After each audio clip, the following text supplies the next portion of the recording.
first destination is the Grand Palace. Maayong adlaw mga higala, welcome to day 1 sa among Thailand adventure. First stop is the Grand Palace. Pero before ta makaabot, we need to survive this long road trip. Dugay pa ni pero laban lang. Before anything else, we started our trip with a rosary. Kay syempre travel ka pero dapat na ay guidance ni Lord. And need you na to mag-ampo because taas-taas dyan niya ang biyahe today. And rosary done. Now let's go to our first destination, the Grand Palace. Pero wait lang, murag dugay-dugay pa ning biyahe adjod. What's the one thing that you'll immediately notice in Thailand? Correct. The busy streets. So people are always on the move, whether riding tuk-tuks, motorbikes, or just walking. So mura siya og Cebu or like Bacolod, pero mas organized siya and less stress. Correct. And syempre, dili pod ni makompleta tong vlog, no? If di ta mag-OA sa ato ang van diha. Pretty girl siya, ha? Guys, pila estimating nyo before ta ma-avot? Avot! Guys, ang akong unang napansin diri sa Thailand, no? Dili ang street food, dili ang tuk-tuk, pero ang daghan kayong pictures sa ilang king. Correct ka. Di po dapat yaga-yagaan because Thailand is deeply respectful and devoted to their king. That's why you'll see many pictures of the king in the streets, buildings, and even malls. So the Thai monarchy is a symbol of national unity, history, and culture. That's why it's important to always be respectful, especially as tourists.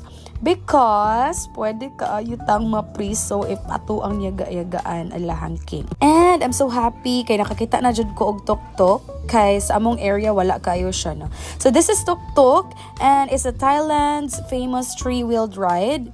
If sa ato ang sikat is ang mga motorcycle, mga jeepney, mga pedicab. Here in Thailand, they have tuk-tuk.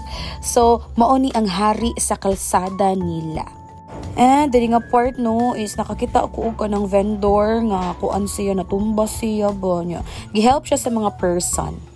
So wala na namin ninaog ni tabang jud, no, kay marag dagan-dagan naman pud sila. And naabot na pud mi sa among destination, but ako na siyang giputol-putol. That's why dali lang siya para ninyo. So as you can see, that's one of the example nga naijud ang mga pictures sa ilang king. Syempre, if naana dapit sa temples, kana siya mo na siya mosudlan later. And as you can see, picture si Madam Marilyn. Syempre, no, ipakita po na itong face gamay. Kay our face is giving raba today. Emma! Pero walay char, no. Init po siya sa Thailand. No, grabe jud. Sige lang, wala na Emmy, Thailand bitaw ni. Okay, as you can see, si Madam Celine and whatever na sa nag-picture sa gamay-gamay ka temple. And some of the Thai people are praying and nag-alay sila mga something there. And as you can see here, ni-proceed na ta sa ito ang labanganan patubang sa temple. And syempre mag-picture pa dyan na ang mga pretty girls, no? Nakalabang na ta silang pedestrian lane. So kana siya nga mo ang giagian is like the entrance siya patubang sa temple. So na siya kanang designated area kung asa jud ka moagi patubang sa temple. Actually, they have a short way. Pero, mukuan lang ta, sunod lang ta sa ilahang kanang protocols kung asa siya mo agi, no? Kay basig maligwak. Ganun ta, first day pa lang. Correct? Okay, sige. So, nagpa-video ko na Sir Ayan diha kay, sige lain, ba't kayo kamura pirmi? And guys, reminder lang, no, if maglakaw-lakaw mo sa Thailand, dala mo og tubig, sunblock, and pasensya. Kay murag naabot na ta sa desert, pero sige lang, laban. Okay, so update ng lakaw paghihapon mi. But guys, dili lang ni basta-basta nga lakaw, kay every step naa jay bagong makita. Bagong makita. Okay, so well gatabi mi sa kong friend diha, no, we noticed the atbang sa Grand Palace mura siya og Amsterdam, correct? So this area near the Grand Palace is called Sanam Luang and it's an important public square in Bangkok. So diri na ginahold ang mga national ceremonies, festivals, daghan pag events. And sa among pagbaklay-baklay diha, we saw also a squirrel. No, matag na sa Jurassic Park. Sa Pinas, mga iro ato makita sa dalan, dire squirrel. Pero basta nasihop ko, basta langgam na to nga nagdayat. And update, gabaklar gabantado kay kita maabot. Day 1 pa lang ni, pero mura na tagdag marathon sa ato ang binaklay diha. Nagdabantayan ninyo, no? Tanawa ko na kong likod diha na ay gadaladala dihag dako kay nga tripod. Ga video siya. O niya sa ubos kay nakitaan sa officer and then gibargo ang iyang tripod. So, we will just take that as a funny moment for remembrance na lang, no? Anak po si Ma'am Gina nga pud niya na makalimtan nga experience, pero gibalik man sad ang tripod niya paggawa na namo. So, hapit na ta. Every step good is one closer sa history. So, di ta mo reklamo kay Thailand na ni. Correct. In a few minutes, we'll be arriving at their underground tunnel. So we have to pass through the Napralan Tunnel. So I don't know if I pronounce it correctly, but yes. So fun fact, this tunnel was opened in 2023 to help tourists and locals cross the busy streets safely. So it's 96 meters long and naa siya 6.6 meters underground. Mura siyang secret base sa mga spies. So kanang duha dira nga naka-shades kana sa likod na ko sa kilid. Secret base nila dere. Alta ka itong mother, oh. Mura jud ka nang nangumusta sa iyang tunnel, oh. Okay, so check this out. The tunnel isn't just a walkway. Napod siya mga pictures o paintings of Bangkok's history. Mura siya mini museum under the ground. Nice kaayo. And guys, good news. Naay 21 male restrooms o 51 female restrooms dere. So kung nanglakaw mo sa 1,000 degrees Celsius nga init sa gawas, pwede kayo mo diri mag-retouch kay aircon siya. Although it's a bit crowded because daghan siya tao, daghan siya tourist, no? Pero dako kay siya nga lugar and it's very bugnaw jud. As you can see, no? Daghan jud. So nag-isa-isa sila mga flag diha kani nga wala na mga kuyog na mo. No, kay kami ra mga tourist nga dili manuo sa amuang mga tourist guide. Naadari si sister, no? So, kuyog din na mo si sister sa amuang van. Nagtapok may group number 2 or van number 2. So, Sister Sol also is the coolest sister ever. Kay, kung anjo siya mo, sabay na po si sister na mo sa amuang grupo. Okay, so, as you can see, from darkness to light. Okay, ladies and gentlemen, we survived the Napralan Tunnel. Murag rebirth moment na dyan dinamo tanan. Okay, sige. So, next stop is the Grand Palace. Grabe, oh. Ka-fresh. So, after that underground adventure, daghan po itong natabo dito nga. Nakat lang dyan sa video, no? Like, nabiyaan me, kaya ka-picture-picture pa me. So, after that underground adventure, we finally made it. At bang ragid siya sa mong gibaklayan gain na. So, the long way lang gid siya. And musunod lang ta kay para iwas tag traffic. Guys, welcome to the Grand Palace. It is built in 1782. This was the official residence of the Thai kings for over 150 years. Pero karon, ginagamit na lang siya for royal ceremonies. At this point, I'm not allowed to take videos anymore. Yes, diri na nabargo ang tripod ni Madam Gina. Reminders lang, if you want to visit the Grand Palace, there are some things na dili pwede. First is your attire. No? Dili pwede mag-shorts o sleeveless dere. Kung gusto ka mag-OOTD, dapat you have to be modest and respectful. Otherwise, mangita mo og sarong rental sa gawas, which is like very expensive siya sa gawas. Syempre, di mo walang pictures. And here we have our tickets. Pasulod gyud sa Grand Palace because among gisuldan gaina is more like entrance pa lang siya. And then we are required to have our tickets right there. And syempre, Cloud Chaser ba yata? So, ano dyan na? Here, no, magpa-picture tani may bat na ay mga guards nga nagmarcha. Dili sila dapat hilabtan or anything. Kaya basig na mapusilan yata. Grabe. First time. So, here we have our first group of photo. Sa entrance pa lang siya sa Grand Palace. Smile, everyone! Grabe! Kani akong tapad, no? Kaning naka-pink. This is our academic coordinator. Nagyuman na ganyan tanang kalisod sa eskwelahan. And then, Thailand na dayon. Grabe na din kayo siyang smile!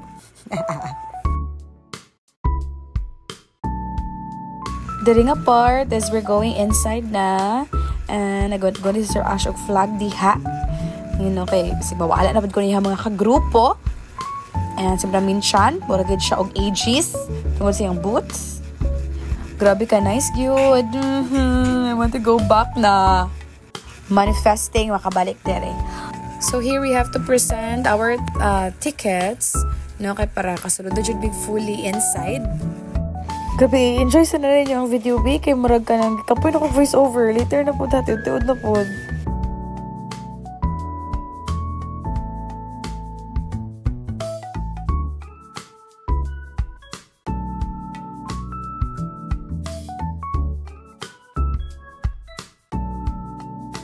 I'm back! Nainang brag tubig. Kay marag ikutas na ko, no? Sige. Fun fact, the Grand Palace is covered in real gold leaf. So kung mag-post mo diri, careful lang kay basin madakpan mo kung accidentally makakuha mo isa ka tile.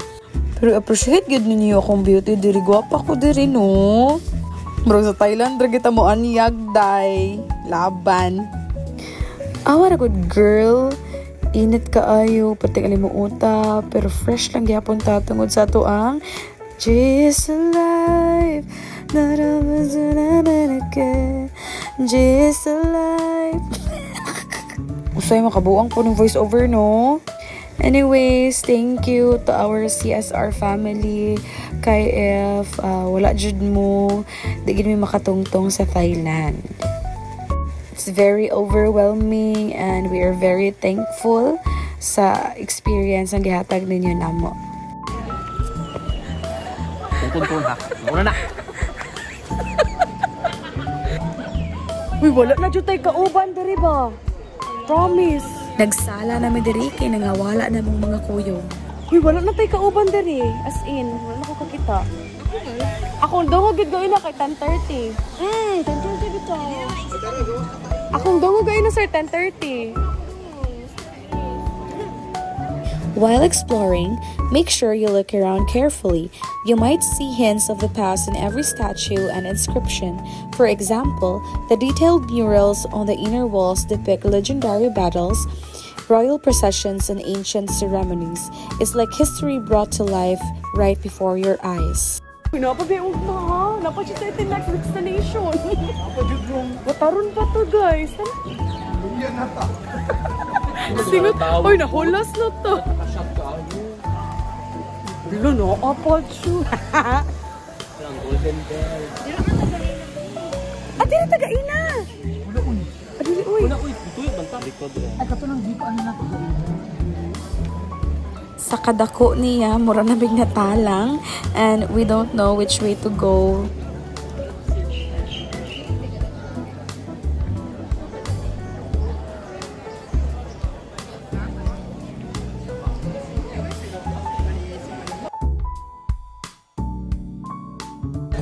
Educational tour ko, no? Nagibiyaan ng tour guide.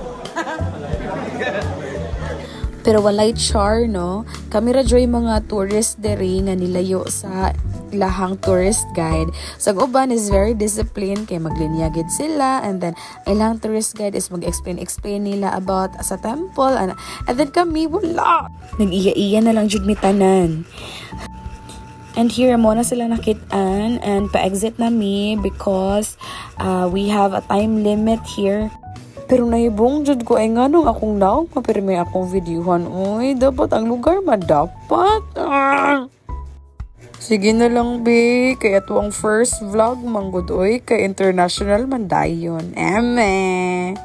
Pagpasensyain na lang tanin nyo, not a pro pa. Wa pa tayo mga tarong nga gamit and everything. So we thought nga pa-exit namin, no? And then, nawaw mali me because igo pagawas na mo dira na adya po yung mga temples and everything. Grabe. Huh? Naman lagi. What? I will show here some pictures of us and my solos also.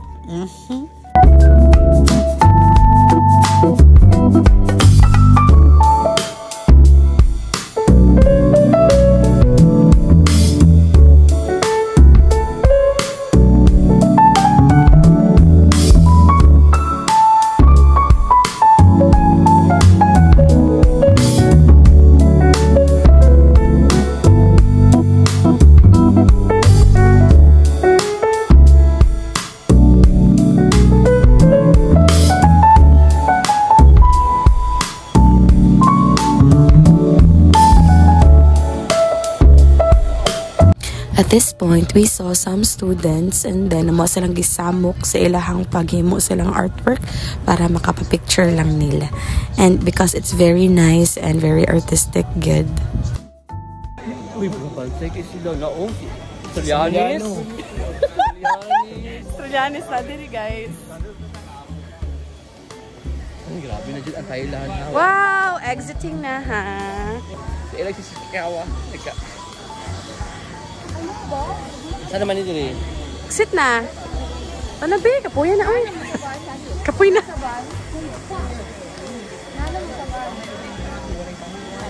Let's go na. Let's go na, Frannies.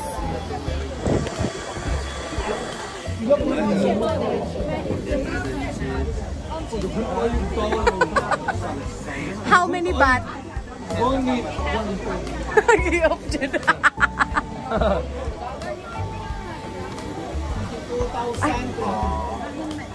33,000 baht. 30,000 times 500 baht.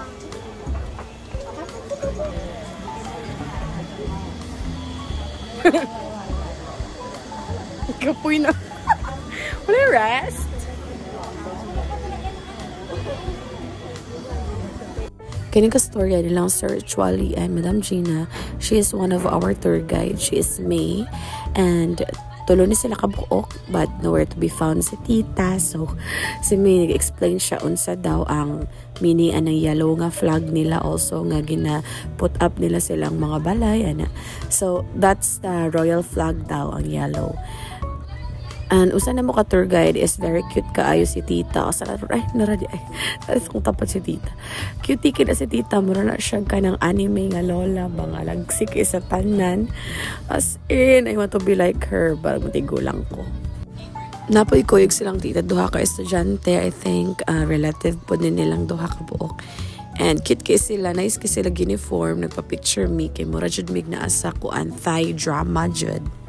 And finally, nagkita na jud mi tanan, and we decided to go outside na because we're going to our next destination, which is, it's on my next vlog na pod.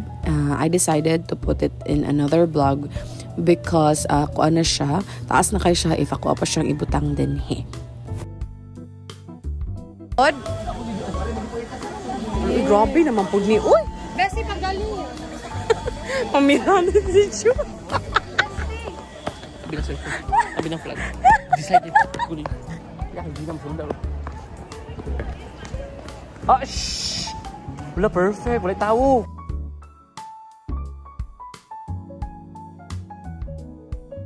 What an experience! From sweating it out on the streets, surviving an underground tunnel that's like a secret historical passageway, to finally standing in awe before the Grand Palace. This journey was truly epic. Every corner of this palace tells a story, and every detail is a testament to Thailand's glorious past. It's more than just a tourist spot. It's a symbol of national pride, artistry, and history. I hope we enjoyed this deep dive into one of Thailand's most treasured landmarks as much as we did exploring it. Don't forget to like, share, and subscribe for more adventures and insider stories from our travels. Salamat kayo sa pagsunod and see you on our next adventure. Mga higala, stay curious and keep exploring.